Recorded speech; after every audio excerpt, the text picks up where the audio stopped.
नमः संस्कृताय। नमस्कार प्रिय विद्यार्थियों, स्वागत है आपका आपके अपने YouTube चैनल समर्पण संस्कृत क्लासेस पर।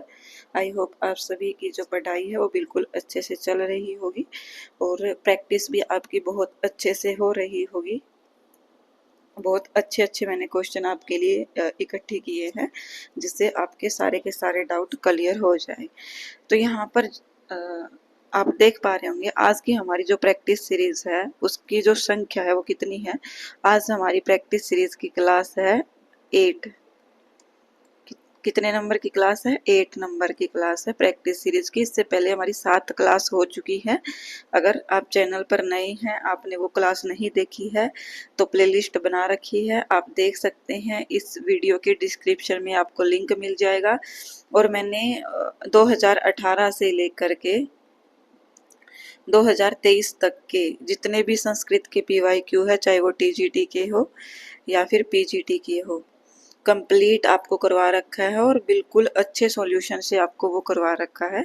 अगर आपने वो नहीं देखे हैं तो वो भी आपको डिस्क्रिप्शन के लिंक में मिल जाएगा, आप वहां से देख सकते हैं। अब एक आध मेरे जैसे होते हैं जिनको ये भी नहीं पता कि डिस्क्रिप्शन का लिंक जो है वो कैसे हम प्राप्त करें। तो जब आप वीडियो ओपन करते हो तो वीडियो जैसे यहाँ तक आपके फ़ोन में होती है, यहाँ तक इससे ऊपर आपकी जो है वीडियो चलती रहती है यहाँ पर, और नीचे लिखा होता है टाइटल वीडियो का। उसके बाद लिखा होता है मोर। क्या लिखा होता है? मोर। आप जैसे ही मोर के ऑप्शन पे क्लिक करोगे तो आपको पूरा का पूरा डिस्क्रिप्शन मिल जाएगा। वहां पर आपको सब कुछ लिखा हुआ मिलेगा, तो वहां से आप डिस्क्रिप्शन से लिंक प्राप्त कर सकते हैं। अगर आप ऐसा नहीं प्राप्त करना चाहते तो आप ऐसा कर लीजिएगा कि YouTube चैनल पर सर्च कीजिएगा, तो सबसे पहले आपको जो है 2018 से 23 के PYQ हमारे ही चैनल को देखने को मिलेंगे। बाकी हो सकता है आपको 1 या 2 नंबर पर मिले। मैं जब निकालती हूँ तो मुझे सबसे पहले नंबर पे ही सजेस्ट होता है, क्योंकि हो सकता है कि मेरा खुद का चैनल है, इस वजह से मुझे सजेशन करते हो। तो आप देख लीजिएगा, दूसरे तीसरे नंबर पर आपको मिल जाएगी, लेकिन आपको सभी की सभी क्लास देख करके जानी है। और जैसे ये हमारी 8 नंबर की क्लास है, इसके बाद मैं आपको एक क्लास और करवाऊंगी, उसमें बहुत अच्छा कंटेंट होगा आप सभी के लिए। एक क्लास और के बाद फिर आपकी सीधा 28 और 29 तारीख को ही क्लास होगी जिसमें महा मैराथन ली जाएगी आपकी। तो चलिए शुरू करते हैं। मैं आपका ज़्यादा समय बर्बाद नहीं करूंगी। प्लीज़ मैं पहले जो बोलती हूँ वो भी सुन लिया कीजिए, ताकि आपको ये कमेंट करने की आवश्यकता नहीं पड़े कि मैम ये रह गया ये रह गया। सिर्फ आपकी आज होगी और कल होगी क्लास। इसके बाद सीधा आपकी फिर मतलब 28 और 29 को हुई होगी। बीच में मैं अगर आप बोलोगे तो मैं लाइव आ सकती हूँ, अगर आपकी कोई भी डाउट वगैरह हो तो वो बताने के लिए। बाकी आपकी कोई क्लास बीच में नहीं होगी। चलिए शुरू करते हैं। हमारा जो क्वेश्चन है वो है, कस्मिन ग्रामे पाणिनि अजायत। किस गांव में पाणिनि उत्पन्न हुए हैं? तो यहाँ पर क्या हो जाएगा, मैं पहले इनके बारे में आपको परिचय पढ़ा देती हूँ। थोड़ा सा जो है पाणिनि जी के बारे में आपको जानने के लिए भी मिल जाएगा। तो ये देखो, वैसे ये पैराग्राफ है लेकिन आपको परिचय भी इनका जानने को यहाँ पर मिल रहा है, इसलिए मैं ये पढ़ा रही हूँ। बाकी आपको पैराग्राफ पढ़ने की इतनी आवश्यकता नहीं है। तो यहाँ पर क्या है, संस्कृत भाषायाः व्याकरण शास्त्रे पाणिनिर महान वैयाकरण अभवत्। संस्कृत भाषा के व्याकरण शास्त्र में पाणिनि नाम के महान वैयाकरण हुए हैं। अस्य पितुर नाम पाणिनः। क्या है? अस्य पितुर नाम। अस्य अर्थात किसका?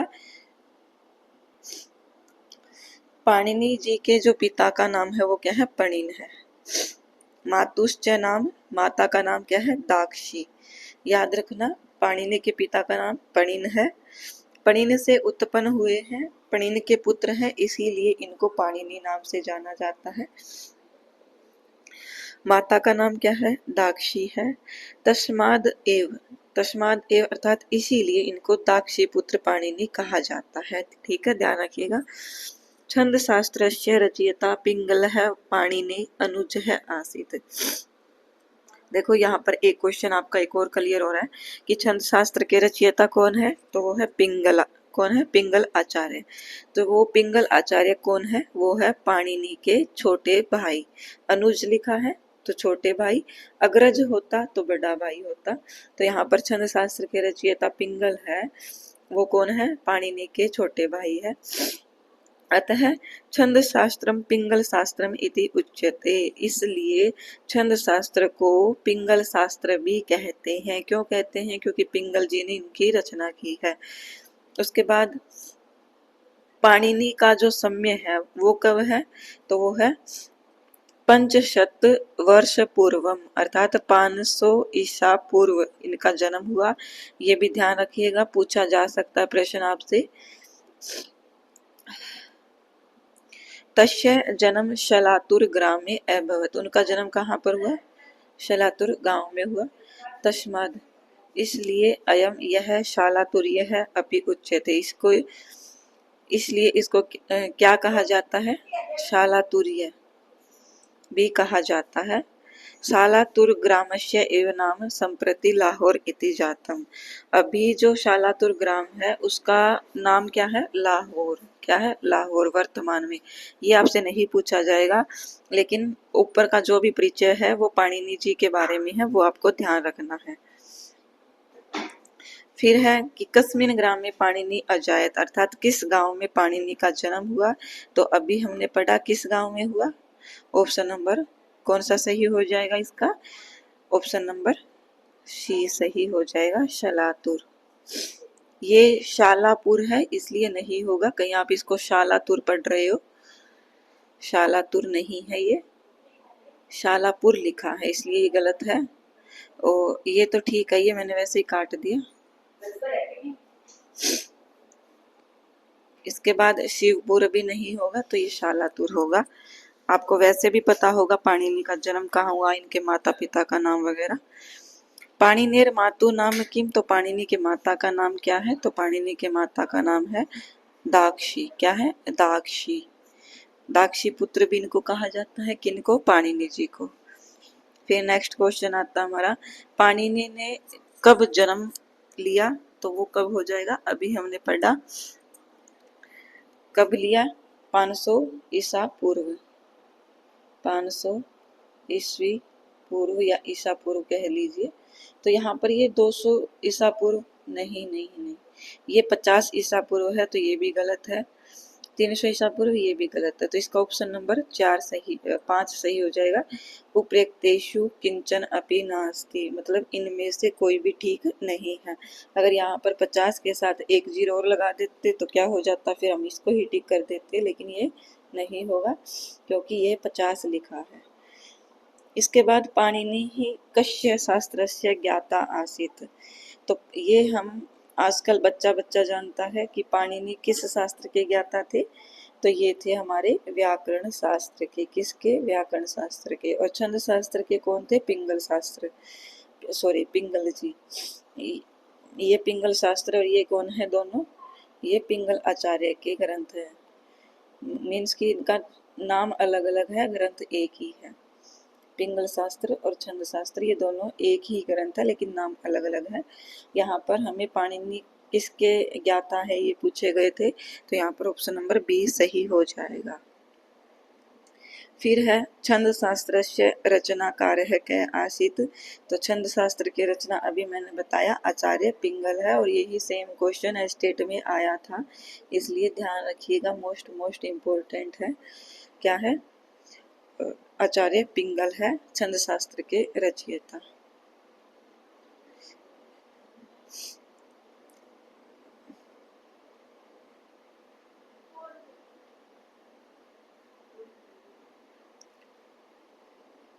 अब आता नेक्स्ट क्वेश्चन हमारा, क्वेश्चन नंबर 82। निक्षा इति पदस्य को अर्थ है, निक्षा का क्या अर्थ होता है ये हमसे पूछा गया। निक्षा का अर्थ होता है समीप, पास में।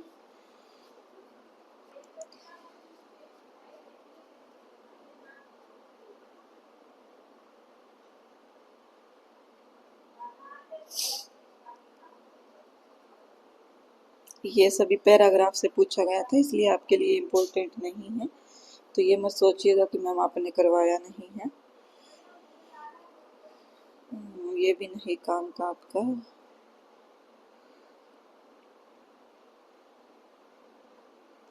ये क्वेश्चन देख लीजिए कि प्राचीन काल में ऋषि लोग जो है कहाँ पर रहते थे, तो ये हम सभी जानते हैं कहाँ पर रहते थे, वनेषु।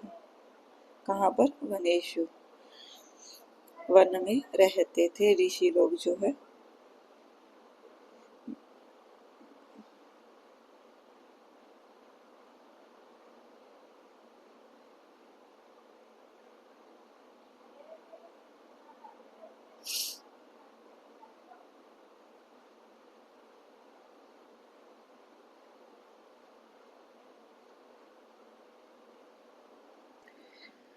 अब आपका नेक्स्ट जो क्वेश्चन आता है वो है माहेश्वर सूत्राणि कति प्रकारकाणि सन्ति। माहेश्वर सूत्र कितने प्रकार के हैं, तो ये मैंने आपको बताया था कितने हैं। माहेश्वर सूत्र 14। इसके बारे में हम थोड़ा सा जान लेते हैं। 14 माहेश्वर सूत्र है। कौन कौन से हैं? ए ई ऊण, ए ई ऊण, री लरिक, ए ओम, ऐ औच, है य व र ट, हयवरट लण। आप प्लीज़ थोड़ा सा यहाँ पर स्पीड कर सकते हैं क्योंकि थोड़ा सा समय लग सकता है। हयवरट लण, फिर है यमगणनम, ग य न ग न न म, यमगणनम एवं योच हयवरट लण यमगणनम झबय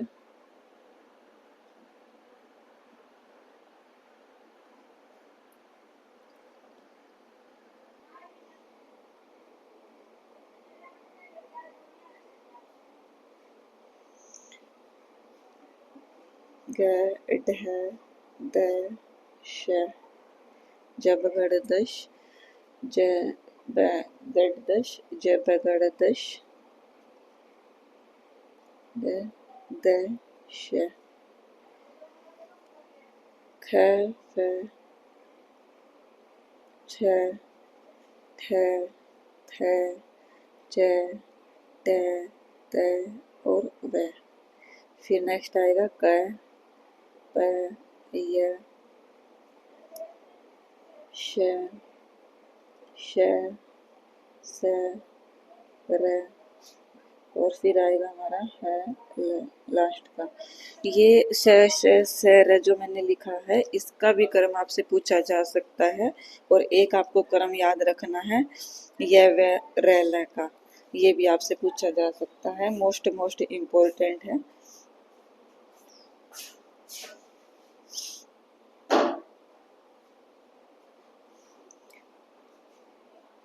तो यहाँ पर इसका जो सही ऑप्शन होगा वो क्या हो जाए। अरे क्या चल रहा है, सॉरी बीच में ना कोई आ गया था तो मैं अपने पद से ही भटक गई थी। चलिए वापस आते हैं अपने। क्या कहा गया है कि ए ई ओम री लरिक ए ओम ऐ औच हयवरट लण यमगणनम जबय, यमगणनम जबय गडदश, जबगडदश, खफ चटत चटत खपय शशरल। 1 2 3 4 5 6 7 8 9 10 11 12 13 14। तो यहाँ पर है ना क्या इम्पोर्टेंट है, सबसे पहले तो हमसे ये पूछा जा सकता है कि माहेश्वर सूत्रों में जो स्वर है वो कितने हैं, तो ये देख सकते हैं आप माहेश्वर सूत्र में स्वर के लिए 4, क्या है 4 माहेश्वर सूत्र लिखे गए हैं स्वर वर्णों के लिए। उसके बाद यहाँ से हमारा शुरू होता है व्यंजन, और सभी आगे व्यंजन ही चलते हैं, लेकिन इनका क्रम भी पूछा जा सकता है। तो मैंने इसकी क्लास करवाई है आपको अच्छे से, माहेश्वर सूत्रों की। फिर भी मैं यहाँ पर एक मोटा मोटा रिवीजन आपको करवा देती हूँ कि ये जो हयावरट है, लण है, यहाँ पर ये क्या है, हमारा अंतस्थ है। क्या है, यह रेलव है, क्या है, हमारे अंतस्थ वर्ण है। उसके बाद हमारे क्या आते हैं, फिर आते हैं हमारे वर्गों के 5वें अक्षर। आप देख करके भी पता लगा पा रहे होंगे, ये वाला यह नहीं लिखा हुआ, ये ऐसे वाला लिखा हुआ है, ऐसे वाला, य मैं ग न न म। तो ये सारे सभी वर्गों के 5वें अक्षर है। जैसे क का ये रहा, और प फ ब ब में ये रहा, त थ द द न ये रहा, ट ठ ड ड न ये रहा, और च छ च च ये रहा। तो ये सभी वर्गों के 5वें अक्षर है। उसके बाद ख फ छ ठ थ च। तो यहाँ पर ये पहले हमारे क्या है, दूसरे अक्षर है, फिर ये पहले हैं। और उसके बाद ये श श श र, ये क्या है, हमारा ऊष्म वर्ण है, ये आप सभी जानते भी होंगे। और एक प्रश्न और भी आता है इससे रिलेटेड कि अर्ध स्वर किसे कहा जाता है। तो अर्ध स्वर आपके यह और वह को कहा जाता है, ये भी ध्यान रखिएगा। यह और वह को क्या कहा जाता है, अर्ध स्वर कहा जाता है, ध्यान रखिएगा। और एक बात और पूछी जाती है इसके अंदर कि ये सभी जितने भी पीछे के शब्द है ये इत संजक है। तो हमसे प्रश्न में ये पूछा जा सकता है कि माहेश्वर सूत्र में कितने इत संजक वर्ण है। तो वैसे अगर पूछा जाए ऑप्शन में 15 ना हो तो आपको 14 टिक करने हैं। लेकिन अगर आपसे ये पूछा जाए कि कुल कितने इत संज्ञा है, इत संजक वर्ण है, तो आपको याद रखना है ये जो ल के अंदर ए है ना, ल के अंदर ल ऐसे बनता है, ल प्लस ए। तो यहाँ पर ल के अंदर जो ए है, यहाँ पर ये जो ए है ना, ये भी इत संजक है, इसलिए ये मिला करके टोटल 15 हो जाते हैं, यह ध्यान रखिएगा आप। और ये मोस्ट इम्पोर्टेंट प्रश्न है, पूछा गया है एग्जाम में, इसीलिए मैं आपको बता रही हूँ। तो आपसे ये भी पूछा जा सकता है कि लण के अंदर जो ए है ये कैसा ए है, तो ये इत संजक है। इस प्रकार का प्रश्न भी आपसे पूछा जा सकता है। आपने एक डेफिनेशन पढ़ी होगी, लण मध्य तो इत संजक है, अर्थात लण मध्य के बाकी सभी जितने भी ये आए हैं ना व्यंजनों के अंदर ए, इनके अंदर ए, इन सभी में ए है। आप सभी इतना तो जानते ही है, संस्कृत के विद्यार्थी है, तो कौन सा हलंत कौन सा नहीं। तो बाकी जितने भी वर्ण है उनमें ए स्वर का प्रयोग उच्चारण के लिए हुआ है, लेकिन लण मध्य में जो ए है वो इत संजक के लिए है, उच्चारण के लिए नहीं है, ध्यान रखिएगा। बस आपको यही क्लियर करवाना चाहती थी मैं। अगर फिर भी आपका क्वेश्चन गलत होता है तो कुछ नहीं कह सकते, आप माहेश्वर सूत्रों की क्लास देख लीजिए, वहां पर मैंने और अच्छे से सब कुछ एक एक करके बताया है। चलिए आगे करते हैं। फिर है संस्कृत भाषायाम लिंगस्य कति प्रकाराणि सन्ति। संस्कृत भाषा में लिंग के कितने प्रकार है, तो 3 है, और 3 है, और कितने प्रकार है, 3 प्रकार है। आप सभी जानते हैं लिंग के कौन कौन से हैं, स्त्रीलिंग, पुल्लिंग और नपुंसक लिंग। तो ये 3 हमारे प्रकार हो जाएंगे, तो ऑप्शन नंबर ए सही हो जाएगा। नेक्स्ट जो क्वेश्चन है वो है हमारा अष्टाध्यायी कस्य कृति ही। अष्टाध्यायी किसकी रचना है, तो ये हम सब जानते हैं अष्टाध्यायी किसकी है, पाणिनि जी की है। पतंजलि ने क्या लिखा था, महाभाष्य लिखा था।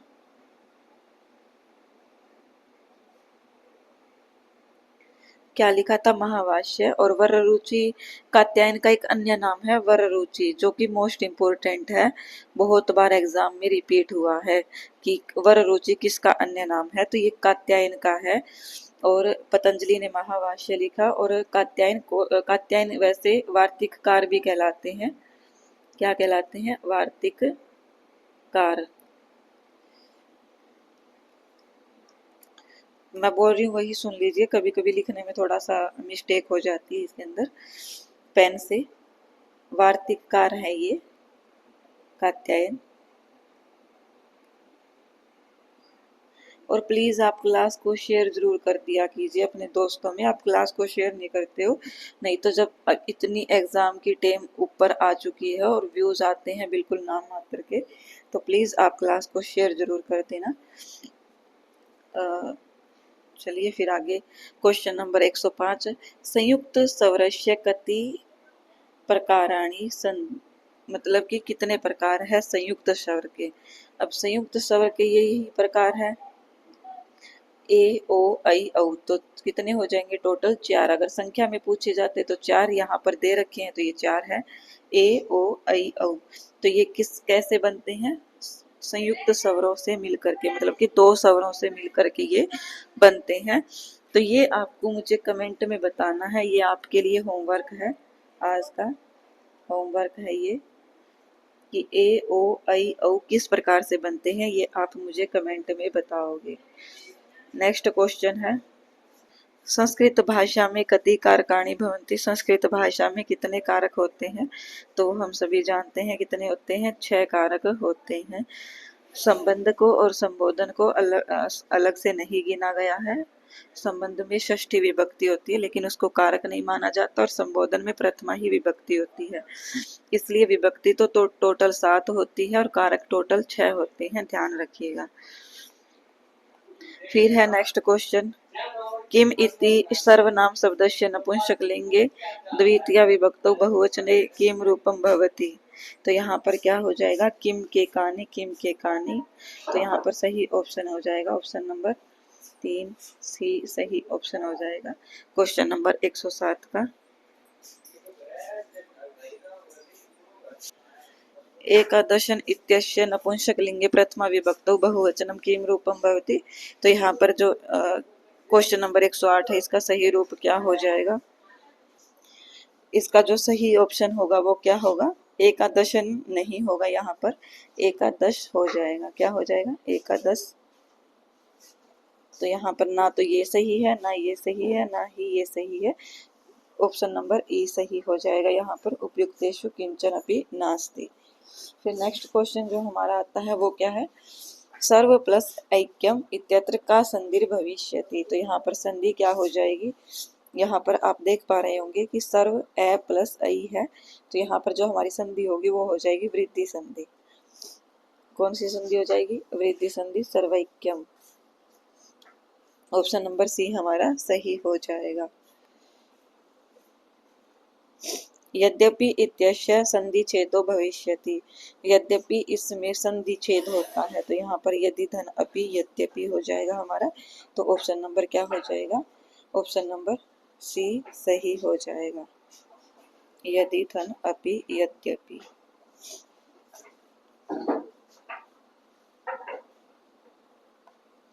फिर नेक्स्ट क्वेश्चन आता है क्वेश्चन नंबर 111, सच्चिदानंद है इत्यस्य संधि छेदो भविष्यति। सच्चिदानंद में संधि क्या होगी, तो वो हो जाएगी हमारी सत चित प्लस आनंद। क्या होगा, सही ऑप्शन कौन सा हो जाएगा यहाँ पर, ऑप्शन नंबर बी सत चित आनंद, सच्चिदानंद, सच्चिदानंद। यहाँ पर स, यहाँ पर जो है सचुतो संधि आपकी हो रही है पहले, इसलिए तय को च में ही परिवर्तित कर दिया गया है, क्योंकि स या तय वर्ग के बाद स या च वर्ग आ जाए तो जो स या तय वर्ग है उसको स या च वर्ग में ही चेंज कर देते हैं, तो तय को च में चेंज कर दिया गया है, इसलिए यहाँ पर सचुतो संधि हो गई है। ऑप्शन नंबर बी हमारा सही हो जाएगा। फिर नेक्स्ट क्वेश्चन आता है हमारा, आगत्य इत्यस्य संधि छेदो भविष्यति। आगत्य, इसका संधि विच्छेद कौन सा हो जाएगा, तो यहाँ पर संधि विच्छेद होगा आ प्लस गम प्लस ल्यप, आ गम और ल्यप, ये सही ऑप्शन हो जाएगा। यहाँ पर तय का तुक का आगम हो जाता है, किस सूत्र से होता है वो आपको जानने की आवश्यकता नहीं है, सिर्फ ये ध्यान रखिएगा आप।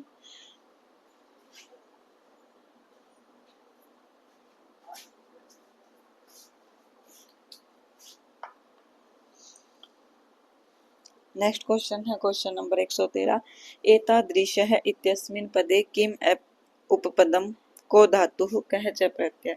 मीन्स कि यहाँ पर आपको पहले उपपद बताना है। उपपद क्या होता है, जो आगे ये जुड़ा हुआ है जैसे ये, तो ये कौन सा है, और फिर को धातु अर्थात कौन सी धातु है और कौन सा प्रत्यय है, ये आपको बताना है एतादृश्य में। तो यहाँ पर कैसे बनेगा ये, एतद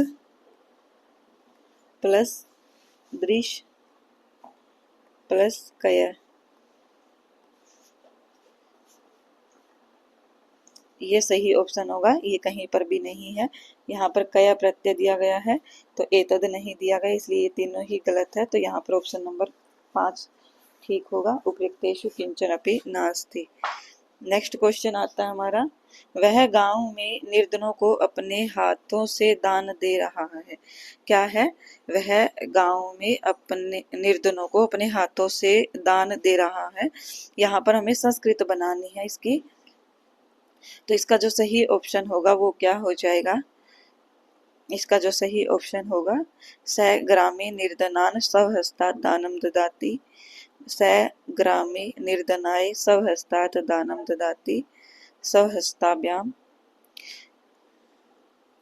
तो यहाँ पर देखो स्वहस्तात नहीं होता, हस्ताभ्याम होगा, ये सही होना चाहिए था। लेकिन यहाँ पर निर्धनेभ्य नहीं होना चाहिए था, निर्धनाय होना चाहिए था, इसलिए तीनों ही ऑप्शन गलत है और ये तो गलत है ही, इसलिए यहाँ पर ऑप्शन नंबर ई सही हो जाएगा, उपयुक्तेषु किंचन अपि नास्ति, ऑप्शन नंबर ई सही है। नेक्स्ट क्वेश्चन है, विश्वामित्र राजा दशरथ के पास गया।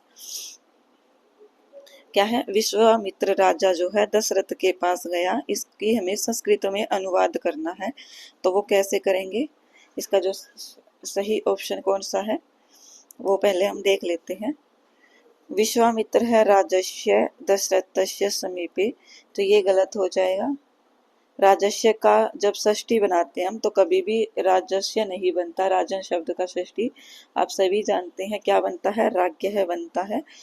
और दशरथस्य की षष्ठी इसी प्रकार से बनती है, तो ऑप्शन नंबर बी हमारा सही हो जाएगा। क्या हो जाएगा, ऑप्शन नंबर बी सही हो जाएगा, और ये भी सही नहीं है, तो ऑप्शन नंबर बी यहाँ पर सही होगा। राम ने राम ने बाण से बाली को मारा, तो यहाँ पर जो हमारा सही ऑप्शन होगा वो क्या होगा, किसके माध्यम से मारा है, बाण के माध्यम से। तो बाण में तृतीया होगी, बाण करण है, इसलिए बाणेन बाणेन यहाँ पर तृतीया है और यहाँ पर तृतीया है, तो ये तो बाणात बन गया, ये पंचमी में बनता है, इसलिए ये गलत हो जाएगा। फिर आएगा जो ऑप्शन है वो आपका रामेण बाणेन, तो यहाँ पर राम में तृतीया नहीं आएगी, इसलिए ये भी गलत हो जाएगा। यहाँ पर ऑप्शन नंबर सी सही होगा। इस प्रकार से आप क्वेश्चन को एलिमिनेट करना सीख जाओगे तो आप क्वेश्चन का आंसर भी सही पहचान लोगे। क्वेश्चन नंबर 117, लता को लड्डू अच्छे लगते हैं। यहाँ पर जो वाक्य दिया गया है इसको भी हमें संस्कृत में अनुवाद करना है। तो यहाँ पर इसको संस्कृत में अनुवाद कैसे करेंगे कि लता को, तो सबसे पहले आपको पता होना चाहिए कि यहाँ पर अच्छे लगते हैं के लिए धातु आती है रुच, और रुच के योग में चतुर्थी विभक्ति का हम प्रयोग करते हैं, तो आपको शब्द रूप याद होने चाहिए। अब आप बोलते हो कि मैम हमसे अनुवाद नहीं होता, तो अब देखो अगर आपको शब्द रूप याद होगे तो रुच के अंदर चतुर्थी विभक्ति लगती है, और लता एक व्यक्ति है या पर्सन समझ लीजिए, तो लता अगर एक वचन में है मीन्स कि बहुत सारी लता नहीं है, तो आपका जो सही रूप होगा वो होगा लतायई, क्योंकि लताम नहीं होता है, लतान नहीं होता है, तो ऑप्शन नंबर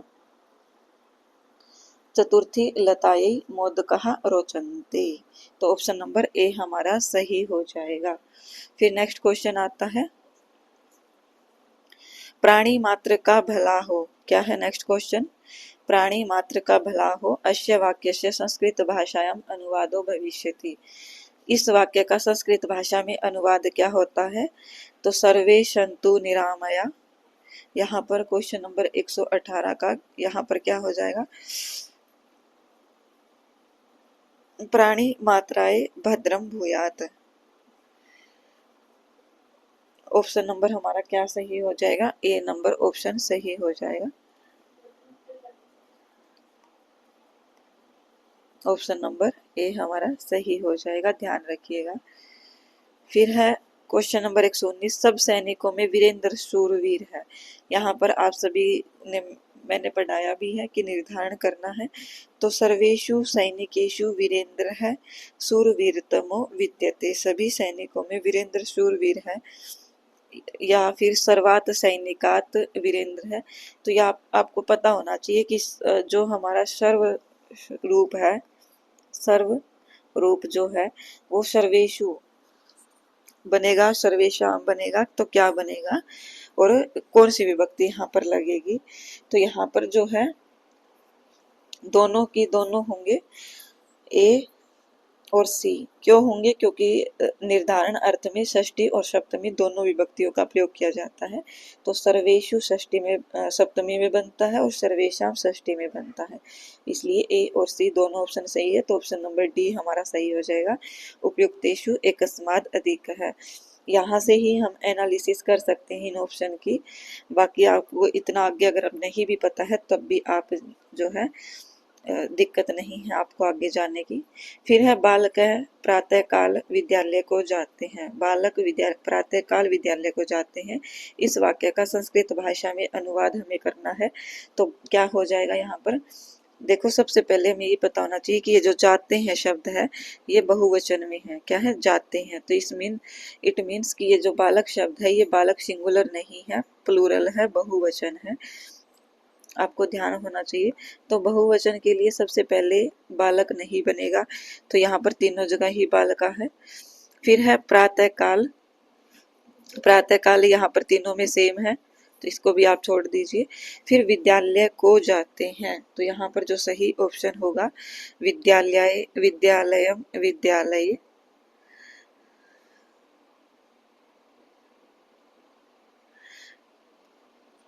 गच्छन्ति, गच्छन्ति, गच्छन्ति।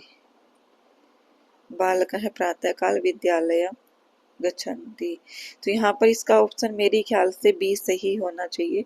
बालकः प्रातः काले विद्यालय, प्रातः काले विद्यालय। मुझे यहाँ पर गड़बड़ लग रही है कहीं ना कहीं, प्रातः काले है, क्योंकि जो एग्जामिनर है उन्होंने तीनों को ही गलत माना है, तो ये तीनों ही गलत होंगे। यहाँ पर प्रातः काले की जगह जैसे विभक्ति यहाँ पर लगेगी वही सेम विभक्ति होगी यहाँ पर बालकः। मैं ये जो डाउट है आपको कल जरूर बताऊंगी। आज के लिए क्लास को यहीं पर रखते हैं। और कल सिर्फ आपकी लास्ट क्लास होगी, उसके बाद कोई भी क्लास नहीं होगी जल्दी से। फिर आपकी 28 और 29 को ही होगी। तब तक आप अपनी बस रिवीजन करते रहिए और जिन विद्यार्थियों को सीईटी देना है वो सीईटी की तैयारी कर लीजिए। धन्यवाद, बने रहे हमारे साथ इसी प्रकार से।